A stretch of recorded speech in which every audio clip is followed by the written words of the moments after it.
Hello there guys, what is going on? Son of Chelsea back here again for my team selector ahead of the game tomorrow against Newcastle United at St James's Park. It's the final game before the break for the World Cup, a break that is not going to be nice. It's going to be disruptive for a lot of teams, including Chelsea, but I think it's a break that Chelsea as a club currently need a pause button on what has already been a turbulent season, and particularly in recent weeks has been quite dismal in terms of the mood. The injury list has continued to grow, and hopefully by the time we do return against Bournemouth, we'll have a lot of those key players available again, which is so huge for the second half of the season. But there is one more game to go, and a small chance to kind of lift the mood before we do go into the World Cup against Newcastle. It's another tough opponent. This has been a really tough week for Chelsea, and it doesn't get any easier. I think you're coming up against sort of almost a polar opposite in terms of mood, in terms of form, a bit like Arsenal last week. Chelsea coming up against a team that kind of possess everything we'd want to see in Chelsea at the moment. The sense of rhythm, the sense of certainty, that consistency. Eddie Howe, the sort of the players that are performing and have improved since he's came in. Of course, the added investment and some of those players that they've signed have really improved the squad as well. And just the mood around that club and that sort of home ground has been so vastly improved over the last year. Compared to when Chelsea were there, I think just over 12 months ago now, when we won there so convincingly, how negative the mood was. It's drastically different, and Chelsea are going to have to overcome that. And this season, unfortunately, when we've gone into environments like that, Chelsea have not been able to do so. So let's hope we can be proven wrong tomorrow night, because Chelsea needs some optimism before we do go into the break. In today's preview, going to look at Newcastle, going to look at the Chelsea team news, and then give you my thoughts and predicted lineup ahead of the game. But before we do, want to ask you guys, if you haven't already, hit that subscribe button and a notification bell so you don't miss any of the content. Even though Chelsea are breaking for the World Cup, the content isn't going away. I've got some obviously news planned. We're going to be covering that news, I'm sure, not only from the World Cup, but also transfer stuff and speculation. I'm sure will start to ramp up as we get closer to the new year. And I'm going to have some collabs, interviews and discussions with Chelsea fans, because it feels like a great point to kind of stop, take a breather and reflect, and kind of have longer form discussions that maybe we don't really have capacity to have as regularly when there are so many games going on. So to have that break, we're going to be doing that on our channel as well. So make sure you don't miss any of the content. As I say, hit that subscribe button, hit the notification bell if you haven't already and have been missing my uploads, because I do see a lot of people subscribed, maybe don't pick up the notifications. So make sure you are ringing that bell and hit that like button too, because it not only improves my day, but it helps new people find the content as well. But let's get into this. So Newcastle, as you can see on screen now, I've been doing these graphics, and like the last five form has kind of been a bit scattered for a lot of teams. This is the first time I've done one of these graphics, and it's just literally all green. The last 5 games, Newcastle have won all of them, the latest being the League Cup win on penalties in midweek. And just looking at the polar opposite, as I said, from Chelsea, they won their last 5 games. Chelsea haven't won in their last 4 league games. Newcastle, of course, have won all of those. The 0-0 draw against Man United was the last time they dropped points in the Premier League, and the only loss this season came against Liverpool in August. They currently sit 6 points clear of Chelsea and can go 9 clear before the break and sit in 3rd place. So it's been an incredible start. I think they have absolutely been aided by the lack of Champions League football, no European football at all. So there's been more free weeks for Eddie Howe to kind of rotate the team, or just get that sense of certainty, compared to, say, Graham Potter and a lot of sort of the top coaches who've had to consistently rotate. They've been aided by that. But just looking at that squad and certain players who didn't even come in from sort of like the big spend they've done already. Miguel Almiron, who is their top goal scorer so far, with 8 goals so far this season, 2 more than Callum Wilson, who's a doubt for tomorrow's game and is usually the one you sort of rely upon for those goals and inspiration. He has become a different player, and it's just such a testament to the coaching, I think, of Eddie Howe, who was kind of dismissed a little bit when he got the job a year ago. I think, he done such a great job at Bournemouth, progressive sort of style of play with not the biggest budget, and to keep that club in the Premier League for as long as he did, I think was so impressive, and trying to play on the front foot. And he's trying to implement similar things at Newcastle. The 4-3-3 is very much their set-up formation, but it's the way he's improved players that he hasn't bought. The likes of Almiron, who looks like a different player now, looks like such a fearless winger. I spoke about that with Martinelli with Arsenal. That's what you're seeing from Almiron, and that's what Chelsea are going to have to counteract. I mean, Almiron is sort of doing his own goal of the season competition. I think that the one against Fulham, left-footed or right-footed volley into the top corner, I think that's probably going to win goal of the season. Just a ridiculous finish. But his performance against Tottenham was brilliant as well when he scored. So he has has been a big revelation, and so is Joel Linton, a player widely dismissed in recent years, has moved into central midfield and looks like a different player, a different animal in that position, and just looks so effective. And it's, again, just such a great demonstration of coaching, how coaching can improve players. And we're so easy, I think, to dismiss players now, particularly from Chelsea, and sort of say these players can't do this, they can't do that. It is testament that at times they do maybe need to be changed in position. Maybe a coach comes in. Alex Iwobi at Everton is another great example of a wide player that's moved into a central midfield position and looks a lot more suited and more impactful under Frank Lampard.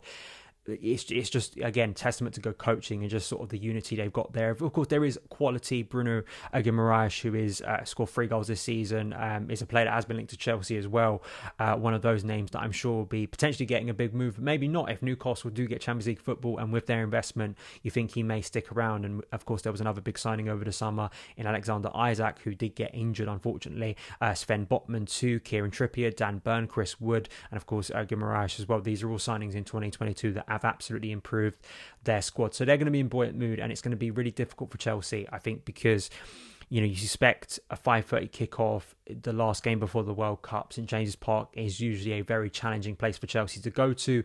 Even though we have won there on our last 2 occasions, it would be quite weird in all of the madness and sort of disappointment this season. Chelsea make that 3 in a row, but it's going to be a real challenge. And they are a progressive side. They want to press, they want to move forward. But I think there's a real sort of solid balance within there with Eddie Howe that maybe he hasn't always had in his sides, where even if they do have to defend, they can also play in transition. They can also play on the break a little bit more with players like St Maximin, who I'm a big fan of, can be a little bit inconsistent, but I think is a real good talent, and another one that if he's on his game can really make a difference here. So Chelsea, it's that balancing act of how Graham Potter is going to approach and try and counteract not only the energy but the obvious quality on the board at Newcastle we're going to possess tomorrow at St James's Park.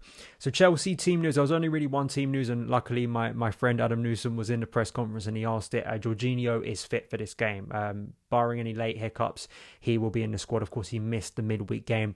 All the other injuries that we know about are quite clear.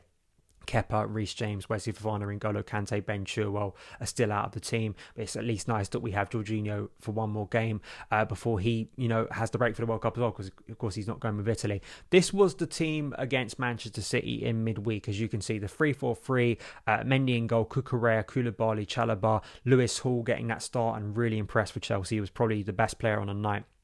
Kovacic and Zakaria as the double 6, Loftus-Cheek as right wing back, Pulisic, Broja and Ziyech as the front 3. It was kind of hard to do that review on Wednesday and feel optimistic and positive. I think in reflection, I like that front 3. I think Ziyech has got a lot of criticism because it looks like his sort of days are numbered at Chelsea. I actually don't think he played that bad on Wednesday. I really don't. And I think Pulisic was a good figure during the game. And just looking at some of the stats recently from Christian Pulisic this season, I think Pulisic has created the most chances per 90 for us so far, which is quite incredible given he hasn't always been a consistent starter, and it very much validates the idea of him starting more games, specifically this one. And Amanda Broja, I just like watching Broja play. I do. I know he's a very raw striker. There are going to be moments where he's going to do sort of wild things or things where it's not really tailored, and it can't obviously be as precise to say what Aubameyang maybe offers if you get the ball into him inside the 6-yard box. But he's a young striker who's developing, and I just think in transition, if Chelsea are going to be pressed back a bit tomorrow and they do have to defend for large periods, if you have the ability to hit the ball over the top of Newcastle's defence and hit Amanda Broja, we saw against Brentford how frightening that speed can be, and it was where he got a lot of his goals for Southampton last season on loan. So there is a lot of me that would like to see Broja start, and also just because the negativity and kind of the feeling that if Potter's going to get buy-in here, I think he has to play players that are for the long term, rather than just going for players who we know do not have a long-term future at Chelsea. And I think Broja is one of them to really develop and give a chance. And I'd like to see him start this game, but I'm not entirely sure. So that was the last lineup. Going into this one, of course, Thiago Silva, Mason Mount, Kai Havertz, Pierre-Emerick Aubameyang, Raheem Sterling. Of course, a few of those came off the bench in midweek, but none of them started. So there is a tendency, and I think there is an expectation most likely that most of these players come back into the starting lineup. Do they deserve to come back into the starting lineup? Particularly in the final third, I'm not entirely sure, and I don't think recent performances have justified a lot of these players keeping their place. There should be more competition, and as I say, I think Christian Pulisic is one that I'd absolutely like to see start this game. As you can see, this is my most sort of conservative lineup, based on I'm going to stick with the 3-4-3. I know he's tried the 4-3-3 recently. I just think it's probably the best balanced formation we have with the players used to playing in this system so far. I know that there are potential worries in central midfield. We're coming up against another 3-man midfield that could overrun us here. But I just think the lack of a Reece James, the lack of mobility on the right side of defence, particularly right wing back, I just do wonder where Potter will look at actually the improved performance against Man City, and saw with that shape how he was able to get Chelsea into the final third and kind of work around a press of Man City's. He'll want to go for it again rather than trying to match up the 4-3-3 like we do with Arsenal, where I think because of the lack of speed we have, particularly with Azpilicueta and maybe in central midfield, Chelsea was sat back quite deep last week, and I think you want to have that balance where Chelsea are offering something in the final third, and I think this is probably the best formation to go for, in my opinion, for this game. But as you can see, a pretty conservative formation of a lot of familiar players. Mendy in goal, Koulibaly, Silva, Chalobah as the back three, Cucurella playing as left wing back, a position we were kind of buying him for, but has barely played this season. He's mostly played as left centre back since Graham Potter came in. Mateo Kovacic and Jorginho as the double six, Azpilicueta at right wing back, and then a front three of Raheem Sterling, Pierre-Emerick Aubameyang and Mason Mount. I think it's likely that Mount comes back into the starting lineup here, but I just wonder whether he needs a rest. I think there's a lot of players who it'd just be a bit refreshing, and there is that dynamic, I think, for a lot of coaches this weekend, a question over how many of the players who are going to be heavily involved in their nations in the World Cup are you using? Is there kind of this psychological thing of worrying, are these players going to be fully, full-blooded committed to this game? A 50-50 challenge, for instance, at a key moment in the game. Are they going to go in full-blooded knowing that the World Cup, a potentially career-defining tournament, is on the horizon? These are things that we've known for many, many months. I think we're going to find out tomorrow and over the weekend how big of a factor that actually is. We may be proven wrong. It may be a lot more intense than we expect, but these are things that maybe should be considered, and maybe Potter's thinking to himself, a few of the players who impressed him midweek will keep their place here, which I think would be quite exciting. My 11 here, this is the 11 I'd personally like to see. As you see, it's a lot of similarity here. Koulibaly, Silva, Chalobah, I still think is the back three I'd want to go for. Koulibaly got a lot of criticism rightly for not jumping in midweek, but I think actually his general game was still pretty decent. I think that he had to make some almost goal-saving challenges, to be honest, and I still would prefer him as the left centre-back rather than Marc Cucurella without Ben Chilwell. I'd want Cucurella playing as a left wing-back, really getting forward, really trying to cut the ball back into the 6-yard box that we saw very early on in his Chelsea career when Thomas Tuchel was still head coach. Kovacic, Jorginho, I mean, I'd still like to see Zakaria play a bit. I think it went under the radar. I don't think he had the worst game in midweek, and I think what we've seen from him so far, he can be obviously a more mobile, more energetic player who, obviously does have that tendency that he can move forward and maybe get a goal in the final third. If it is kind of a double six where Chelsea are pinned back, obviously he doesn't maybe have the license to roam like we saw against Zagreb. But I still think Jorginho and Kovacic will likely be the six here. Azpilicueta at right wing back, Pulisic on the left, Breuer as the number 9, and then Raheem Sterling on the right. The reason I've gone for Pulisic and Sterling is just having natural wide players and using them as wide players rather than using them as inside forwards. We know that both of these players like to cut in and they can be dangerous inside the 6-yard box. That's partly why I like to use them, because Sterling, he's getting a lot of criticism. I think he had a really poor performance against Arsenal, absolutely. But even in midweek when he came off the bench, he was still making good runs into the box and just wasn't being found, which, as we know, is a consistent bugbear of Chelsea fans. So he still has that natural tendency, but I just think using those wide threats, trying to open up the pitch as much as we can. If Cucurella can be on his game, I think it's unlikely Lewis Hall starts this game. I'd love to see it. I think it'd be a wonderful surprise given his performance in midweek. But if you can get some of those rotations again and Chelsea can bypass Newcastle's midfield and really try and open up the pitch, and you got the speed of Breuer, there is room there for Chelsea to attack with speed and power. It's just whether he wants to go over a lot of players who played in midweek, and I just feel there may be a tendency, a pragmatic approach where he goes for more experienced players in this game.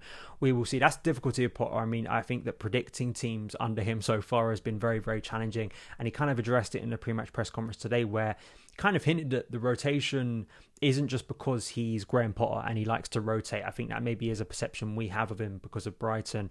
But he was kind of saying it's kind of been enforced because of the heavy schedule and the injuries he's had. And it'd be interesting to see when we return if he has a bit more luck with health of players, doesn't get as many injuries, and Chelsea have a bit more of a spread out sort of schedule for the rest of the season. I mean, it's going to be difficult with the Champions League. It's just kind of that year. Curious to see if that changes and we do see a more settled formation and lineup. Obviously, we won't know at the moment, but we will see in time. Let me know your feelings on the game. I know it's going to be mostly negative. Chelsea fans are very pessimistic at the moment. Listen, I don't think it's the nicest environment at the moment, and I think that just trying to go doom and gloom all the time, I just think makes things very bleak. I could completely understand why people feel negative at the moment. Listen, there's not been much to shout about in recent weeks, and listen, Chelsea are a club who shouldn't be losing 3 or 4 games in a row. It's just we're not used to it, and I still don't think it's right, even if we are in a process of rebuilding or changing head coach. Chelsea shouldn't be doing that, so hopefully Chelsea can at the very least get a point tomorrow at a difficult ground. Brilliant if we can get 3, because then that sets us up for the World Cup in kind of the perfect way, even though it has been a pretty poor recent few weeks. Let me know your thoughts. Follow me on Twitter at SonOfChelsea, and I'll see you again very soon. All the best.